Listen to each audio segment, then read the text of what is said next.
Supreme court ने हाल ही में Reliance foundation के वाइल्ड लाइफ इनिशिएटिव वंतारा को क्लीन चिट दे दी है। हैरानी की बात यह है कि महज 20 दिन के अंदर सारी जांच पूरी हो गई, एसआईटी की रिपोर्ट तैयार हो गई और सुप्रीम कोर्ट में पेश भी कर दी गई, वो भी सील बंद लिफाफे में। इस रिपोर्ट के आधार पर कोर्ट ने कहा कि वो संतुष्ट हैं और वंतारा को किसी तरह की कार्रवाई से राहत दे दी गई। लेकिन असली सवाल ये है कि इतनी जल्दी ये जांच कैसे पूरी हो गई और अगर सब कुछ ठीक है तो रिपोर्ट को सार्वजनिक करने में क्या दिक्कत है। ये रिपोर्ट सुप्रीम कोर्ट के ही पूर्व न्यायाधीश जस्टिस जे चलमेश्वर की अध्यक्षता में बनी एसआईटी ने तैयार की। वही जस्टिस चलमेश्वर, जिन्होंने कभी सुप्रीम कोर्ट के कॉलेजियम सिस्टम की पारदर्शिता पर सवाल उठाते हुए उसमें हिस्सा लेने से इनकार कर दिया था। उन्होंने खुद कहा था कि उनकी लड़ाई किसी पद या लाभ के लिए नहीं बल्कि ट्रांसपेरेंसी के लिए है।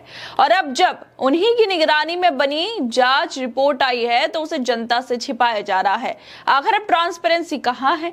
ये कैसे माना जाए कि सब कुछ निष्पक्ष है और जब जनता को यह भी नहीं बताया जा रहा कि जांच में क्या पाया गया तो फिर कैसे इस रिपोर्ट पर भरोसा कर लिया जाए। सवाल यह भी उठता है कि 20 दिन में ही इतनी बड़ी जांच रिपोर्ट खत्म कर दी गई और क्यों उस रिपोर्ट को कोर्ट ने गोपनीय रखने का आदेश दिया। क्या ट्रांसपेरेंसी सिर्फ तब तक मायने रखती है जब तक दूसरों की हो और जब खुद पर आए तो सब कुछ सीलबंद कर दिया जाए। दरअसल सुप्रीम कोर्ट ने हाल ही में रिलायंस फाउंडेशन के वाइल्ड लाइफ इनिशिएटिव वंतारा के खिलाफ चल रही 2 जनहित याचिकाओं पर सुनवाई करते हुए एक बेहद अहम फैसला सुनाया। 25 अगस्त को सुप्रीम कोर्ट ने पूर्व न्यायाधीश जस्टिस जे चलमेश्वर की अध्यक्षता में 4 सदस्यीय एसआईटी गठित की थी, जिसकी जिम्मेदारी थी कि वो वंतारा से जुड़े गंभीर आरोपों की जांच करे। आरोप छोटे नहीं थे बल्कि हाथियों की अवैध खरीद, विदेशी जानवरों की तस्करी, वन्यजीव कानूनों का उल्लंघन और संरक्षण के नाम पर हो रहे कथित व्यापार के लगे थे।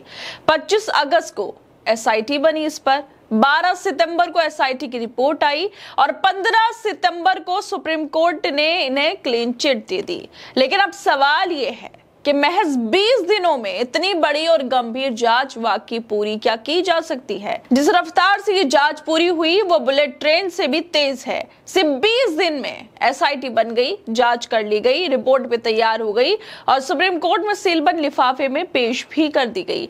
और सबसे हैरानी की बात यह है कि कोर्ट ने रिपोर्ट को सार्वजनिक करने से इनकार भी कर दिया। यानी जो मुद्दा सार्वजनिक चिंता का है, जिस पर जनहित याचिकाएं दाखिल की गई, उसकी रिपोर्ट अब जनता नहीं देख सकती। क्यों नहीं देख सकती? क्या ट्रांसपेरेंसी सिर्फ एक दिखावे का शब्द बनकर रह गया? सबसे बड़ा विरोधाभास तो तब सामने आया जब इस एसआईटी का नेतृत्व खुद जस्टिस जे चलमेश्वर कर रहे थे, वही पूर्व न्यायाधीश जिन्होंने सुप्रीम कोर्ट के कॉलेजियम की ट्रांसपेरेंसी पर सवाल उठाए थे और इसी वजह से कॉलेजियम की बैठकों में हिस्सा लेने से मना कर दिया था। उनका कहना था कि ये किसी व्यक्तिगत लाभ के लिए नहीं है बल्कि ट्रांसपेरेंसी के सिद्धांत के लिए वो लड़ रहे हैं। लेकिन अब जब उन्हीं की अध्यक्षता में बनी एसआईटी ने रिपोर्ट दी तो उसे सीलबंद रखा जा रहा है। तो सवाल ये उठता है कि पारदर्शिता की परिभाषा आखिर किसके लिए और कब बदल जाती है? सुनवाई के दौरान वंतारा के वकील हरीश साल्वे ने दलील दी कि अगर रिपोर्ट सार्वजनिक की जाती है तो विदेशी मीडिया इसे लेकर नैरेटिव बनाएंगे। लेकिन क्या ये तर्क ठीक है कि जनता को सच से दूर रखा जाए? अगर रिपोर्ट में सब कुछ ठीक है तो उसे छुपाने की क्या जरूरत पड़ रही है? और जिस तरह से सुप्रीम कोर्ट ने वंतारा को क्लीन चिट दे दी है, उसको लेकर कांग्रेस नेता श्रीनिवास बीवी लिखते हैं कि अंबानी के वंतारा की जांच के लिए एसआईटी बनी 25 अगस्त को, एसआईटी की रिपोर्ट आई 12 सितंबर, सुप्रीम कोर्ट की क्लीन चिट मिली 15 सितंबर को और इस तरह 20 दिनों के अंदर बुलेट ट्रेन की रफ्तार से जांच, फैसला सब कुछ आ गया। और हाँ, सरकार ने कोर्ट में कहा कि रिपोर्ट सार्वजनिक नहीं होनी चाहिए। सुप्रीम कोर्ट की बेंच ने कहा है कि वह एसआईटी की रिपोर्ट से संतुष्ट है।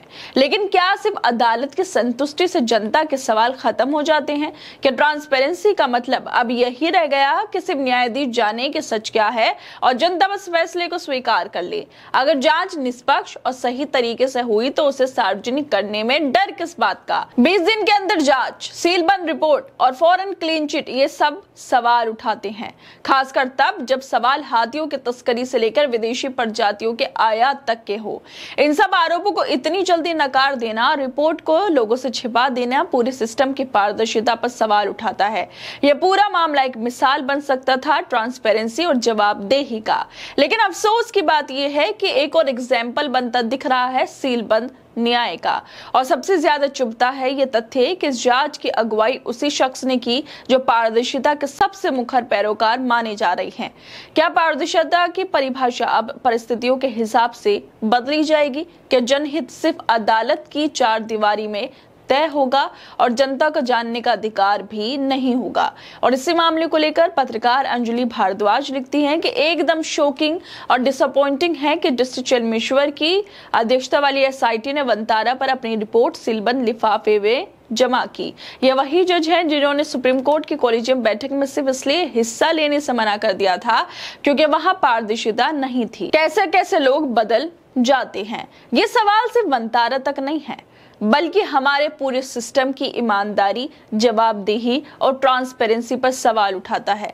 जब एक बड़े मामले की जांच इतनी जल्दी कर दी जाए, रिपोर्ट सीलबंद लिफाफे में दी जाए और फिर उसे सार्वजनिक करने से मना कर दिया जाए तो लोगों के मन में शक पैदा होना लाजमी है। आखिर क्या छुपाया जा रहा है? अगर सब कुछ ठीक है तो रिपोर्ट सबके सामने क्यों नहीं रखी गई? ये फैसला सिर्फ एक केस का नहीं है बल्कि उस भरोसे का सवाल है जो आम लोग सिस्टम पर करते हैं। जब पारदर्शिता जैसी बुनियादी बातों को नजरअंदाज किया जाता है तो लोगों का भरोसा कमजोर होता है। सवाल तो उठेंगे क्योंकि जवाब अभी भी बंद लिफाफे में छिपे हुए हैं। खैर दोस्तों, आप लोगों को क्या लगता है इस वीडियो को लेकर? हमें अपनी राय जरूर दें और बाकी तमाम खबरों को देखने के लिए जुड़े रहिए हमारे साथ।